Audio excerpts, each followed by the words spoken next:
Hello नमस्कार दोस्तों, YouTube channel पर आपका स्वागत। दोस्तों आपको बताना चाहूँगी प्रशासनिक विधि के यहाँ पे लॉ के जो क्वेश्चन है वो OMR आधारित वैकल्पिक प्रश्न मैं आपको बताना चाहूँगा कि 1 से लेकर 100 तक की यहाँ पे पूरी डिटेल्स में वीडियो बनाई जा रही है। जल्द से जल्द मैं आपको सीधा डायरेक्ट आंसर बताऊंगा, ठीक है।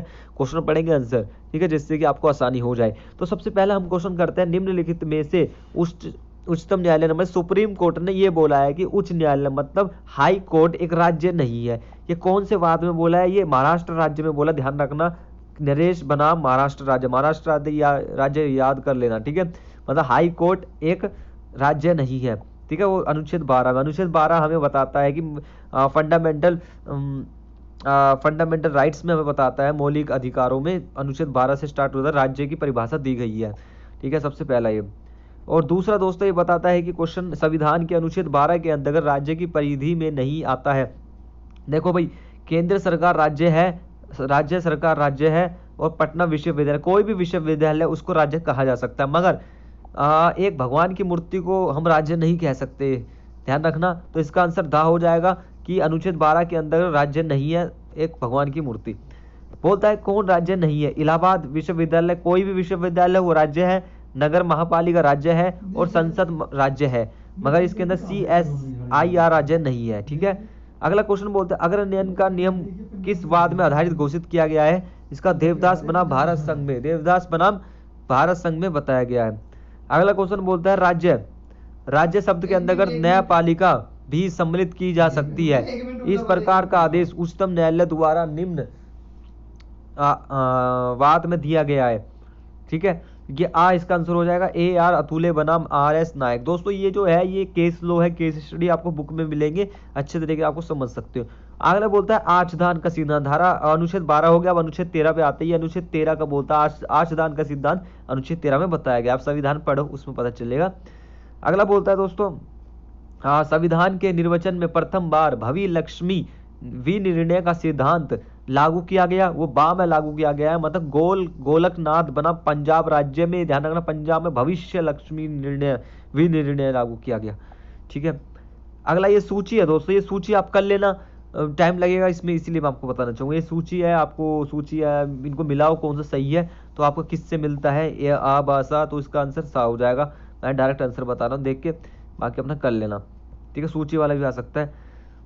अगला क्वेश्चन दोस्तों बता, संविधान के अधीन ग्रहण का सिद्धांत, ग्रहण का सिद्धांत किस पर लागू होता है? इसका आंसर हो जाएगा सभी विधियों को, चाहे संविधान के पूर्व की हो या पश्चात की हो, मतलब कोई भी कानून हो जो संविधान से पहले हो या संविधान के बाद। देखो संविधान बनने से पहले भी कानून थे, अब संविधान बनने के बाद भी कानून बनाए गए हैं, तो उसको बोलते हैं ग्रहण का सिद्धांत। क्या बोलते हैं? ग्रहण का सिद्धांत। इसका आंसर हो जाएगा। अगला बोलता है, निम्नलिखित में से कौन संविधान के अनुच्छेद 12 के प्रयोजन के लिए राज्य की परिभाषा में नहीं आता है? एक भागीदारी फर्म, ठीक है, ये भी राज्य में आता है।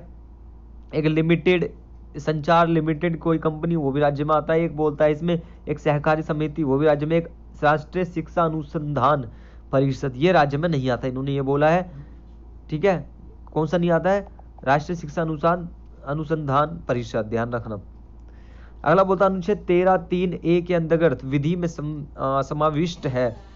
इसका आंसर हो जाएगा कोई अध्यादेश, आदेश, उप विधि, नियम, विनिमय, अधिसूचना, ये सब चीजें ये अनुच्छेद 13(3)(a) के अंतर्गत विधि में समाविष्ट है, ठीक है। इसका आंसर हो जाएगा।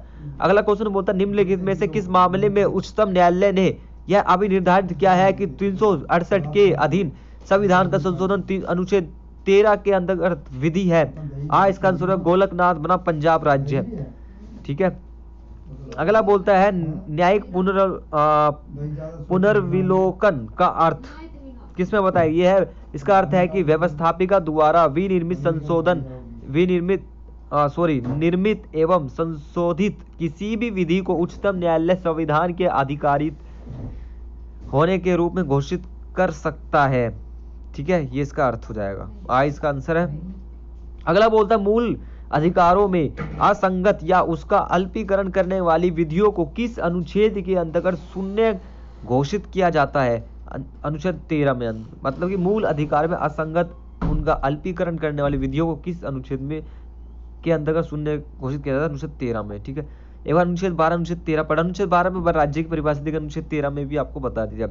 अगला बोलता है कि किस वाद में यह अभी निर्धारित किया गया है कि समान कार्य के लिए समान वेतन सिद्धांत दैनिक वेतन के आधार पर नियोजित आकस्मिक कर्मचारियों को भी लागू होता है। इसका आंसर दोस्तों दा हो जाएगा धीरेन्द्र चमोली बनाम उत्तर प्रदेश। ठीक है, ये बोलता है कि वेतन का सिद्धांत जो है वो वेतन के दैनिक वेतन के आधार पर होना चाहिए, समान वेतन होना चाहिए सब चीजें। चमोली यहाँ पे ध्यान रखना, धीरेन्द्र चमोली बनाम उत्तर प्रदेश राज्य इसका आंसर हो जाएगा। अगला दोस्तों क्वेश्चन बोलता है कि निम्नलिखित में से कौन सा सिद्धांत संविधान के अनुच्छेद 13 से संबंधित नहीं है। दोस्तों इसका आंसर हो जाएगा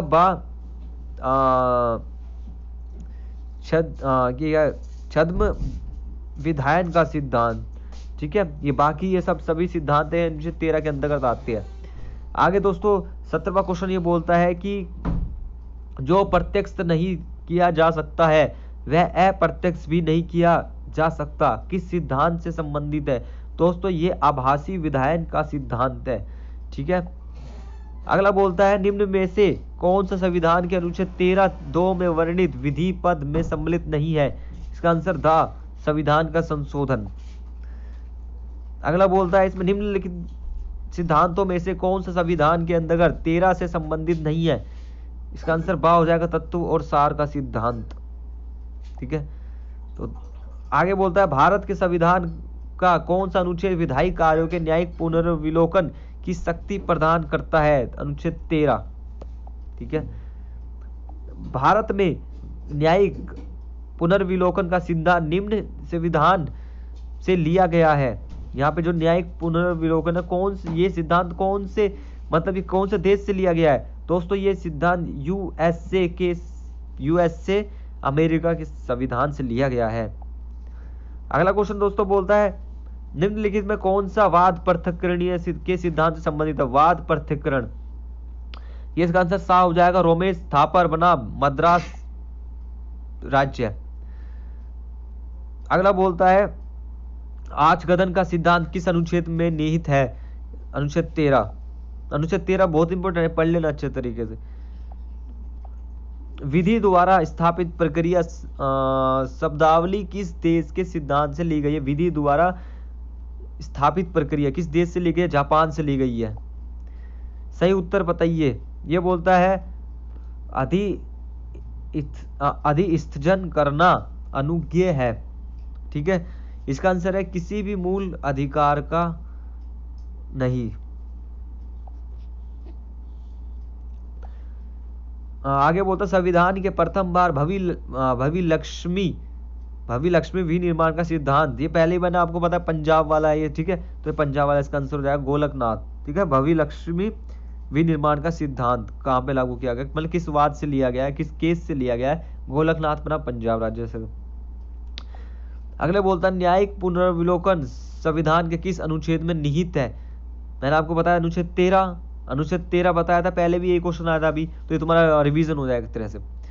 न्यायिक पुनर्विलोकन, अब न्यायिक पुनर्विलोकन ये कौन से देश से लिया गया था अभी मैंने समझाया तो क्या, अभी तो मैंने बताया इसमें देखिए, तो कौन से अमेरिका के संविधान से। ठीक है, यूएसए से।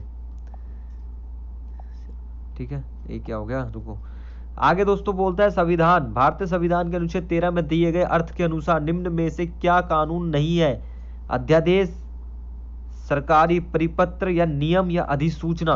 दोस्तों अध्यादेश ऑर्डिनेंस होता है। ठीक है, ये भी जारी, अध्यादेश भी जारी किया जाता है, एक नियम भी बनाया जाता है, एक अधिसूचना भी दी जाती है, मगर सरकारी परिपत्र ये कोई कानून नहीं है। ठीक है, तो 22 का आंसर हो जाएगा। अगला बोलता है निम्नलिखित वादों में से किस वाद में उच्चतम न्यायालय ने यह भी निश्चित किया है कि मूल अधिकारों को त्यागा नहीं जा सकता, मतलब मूल अधिकारों को त्यागा नहीं जा सकता। कौन से में बोला है, ये सभी, इन तीनों के सभी उसमें बोला गया है, सभी वाद में, तो उसका आंसर सभी हो जाएगा, ध्यान रखना, देख लेना। अगला बोलता है मूल अधिकारों से असंगत या उसकी अल्पीकरण करने वाली विधियों को किस अनुच्छेद के अंतर्गत शून्य घोषित किया जाता है। इसका आंसर बा हो जाएगा अनुच्छेद 13। अनुच्छेद 13 बहुत आ रहा है और बहुत ज्यादा आ रहा है, ये थोड़ा तैयारी कर लेना।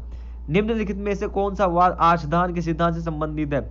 आचदान का सिद्धांत मैंने आपको बताया अनुच्छेद 13 है, मगर ये कौन से संविधान, ये कौन से उससे लिया गया है, वाद से, कौन से केस से लिया गया? भिकाजी, भिकाजी बनाम मध्य प्रदेश, मध्य प्रदेश याद कर लेना। एक पंथ निरपेक्ष राज्य, एक पंथ निरपेक्ष राज्य कौन सा है?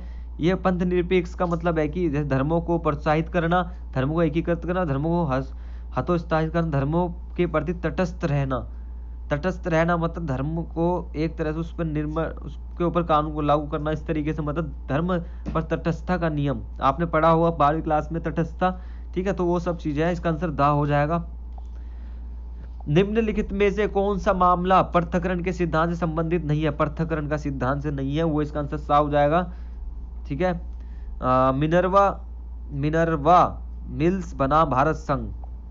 आगे बोलता भारत का संविधान विधि के समक्ष समता का अधिकार अनुच्छेद 14 से 14 कहां से लिया गया? देखो अनुच्छेद 14 समता का अधिकार, ठीक है। अनुच्छेद 14 आ चुका, समता का अधिकार कहां से लिया गया है? कौन से देश से लिया गया है? ब्रिटेन के संविधान से, ठीक है, ब्रिटेन के संविधान से लिया गया है।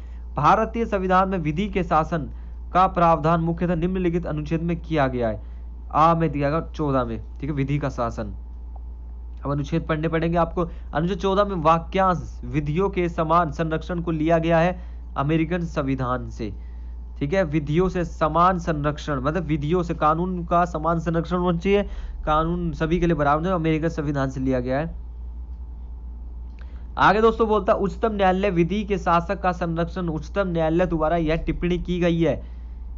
उच्चतम न्यायालय द्वारा विजय कुमार मोहंती बनाम जाई के वाद में, मतलब उच्चतम न्यायालय विधि के शासन का संरक्षण है, मतलब उच्चतम न्यायालय विधि जो लॉ का जो शासन होता है उसका संरक्षण मतलब उसको बचाता है, कानून को बचाता है उच्चतम न्यायालय।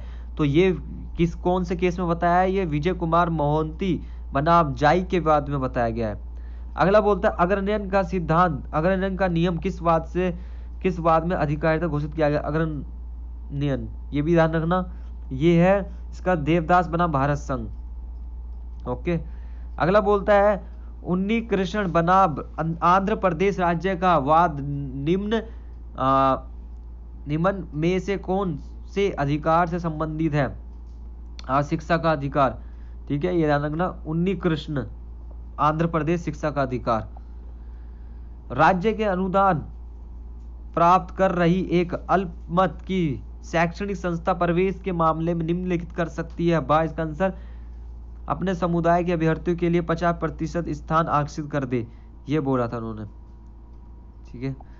अगला बोलता है उच्चतम न्यायालय ने लोक हित के मुकदमों के लिए अधिकारिता का अधिकार पाया, इसका आंसर हो जाएगा सा, अनुच्छेद 32(1) में। मिनर्वा मिल्स बना भारत संघ में अभिकथन किया गया कि दोनों ही किए गए हैं, पढ़ लेना। अगला बोलता है जनहितवाद की अवधारणा निम्नलिखित में से किस देश से उत्पन्न हुई है? जनहितवाद, ध्यान रखना, जनहितवाद कौन से देश से उत्पन्न हुई है दोस्तों? यूएसए से, ठीक है, यूएसए से हुई है। अगला बोलता है, ये तो थोड़ा सा दिखाई नहीं दे रहा, उच्चतम न्यायालय विधि के शासन की संरक्षण है, ये टिप्पणी की गई है, ये टिप्पणी विजय कुमार मोहंती, पहले ही बताया था मैंने। उच्चतम न्यायालय विधि का शासक का संरक्षण है, ध्यान रखना, उच्चतम न्यायालय विधि के शासक का संरक्षण है। ये बोल रहा है अग्रण्यन का, ये दोबारा तो नहीं आ गया, चलो नहीं आया। अग्रण्यन का नियम, अग्रण्यन ये बताया था मैंने भी, अग्रण्यन देवदास बना भारत संघ, अग्रण्यन देवदास बना भारत संघ, ठीक है। उन्नी कृष्ण बनाम आंध्र प्रदेश राज्य का वाद निम्न में से किस पर आधारित है? ये शिक्षा का अधिकार, ठीक है, ये बताया था मैंने अभी। ये दोबारा तो वीडियो नहीं आई है, दोबारा हाँ दोबारा आ गई है शायद, हाँ दोबारा आ गई। चलो कोई नहीं, तुम्हारी प्रैक्टिस हो गई। अगले क्वेश्चन पर आते ही, 43 तक हो गए ना हमारे। चलो 44 वाला पेज कहाँ गया दोस्तों? 44 वाला पेज अभी मिल नहीं रहा, रुको, वो भी वो होगा, कोई ना, आप इससे करो, अगले से करते हैं हम 58वें नंबर से, कोई दिक्कत नहीं है। निम्नलिखित में से, ये थोड़ा आगे पढ़ लेते हैं, निम्नलिखित में से रीटों में से कौन सी केवल न्यायिक एवं न्यायिक कल्प प्राधिकारियों के विरुद्ध जारी की जा सकती है? साइज का आंसर हो जाएगा उत्प्रेषण, ठीक है, ये सभी याद करें। परमादेश, बंदीकरण, अधिकार परीक्षा, ये 5 पॉइंट होते हैं, ये भी कर लेना। अधिकारिता संबंधित त्रुटियों को ठीक करने के लिए जो रीट जारी की जाती है वह क्या होती है? वो होती है उत्प्रेषण, ठीक है। कौन रीटों में नैसर्गिक न्याय की ओर ध्यान नहीं दिया जाता है? इसका आंसर सा हो जाएगा परमादेश।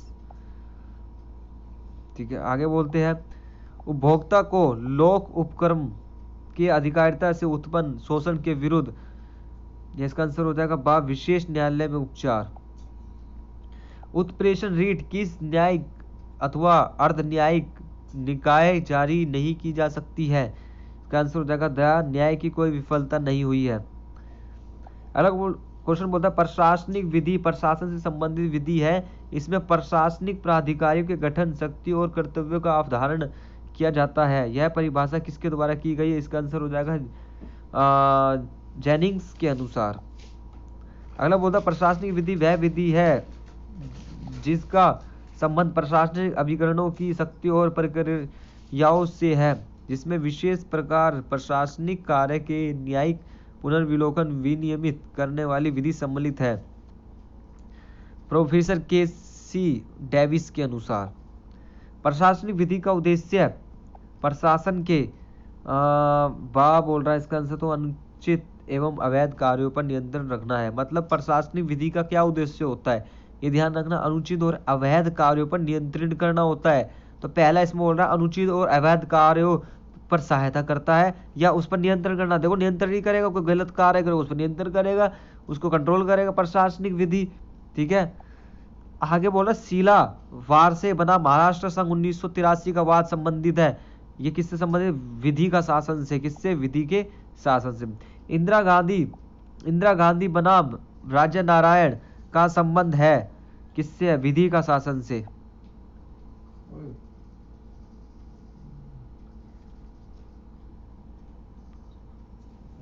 आगे बोलता, किस वाद में उच्चतम न्यायालय में विचार व्यक्त करते हुए कहा है कि विधि शासन के सार यह है कि राज्य के अंतर्गत प्रत्येक प्राधिकारी, जिनमें सरकार भी शामिल है, अपने को विधिबद्ध समझते तथा कानून का पालन करे। इसका आंसर दा हो जाएगा बिहार राज्य बनाम सोनावरी कुमारी। आगे बोलता, आधुनिक फ्रांसीसी ड्राइड एडमिनिस्ट्रेशन की उत्पत्ति किसके द्वारा प्रारंभ की गई है? इसका आंसर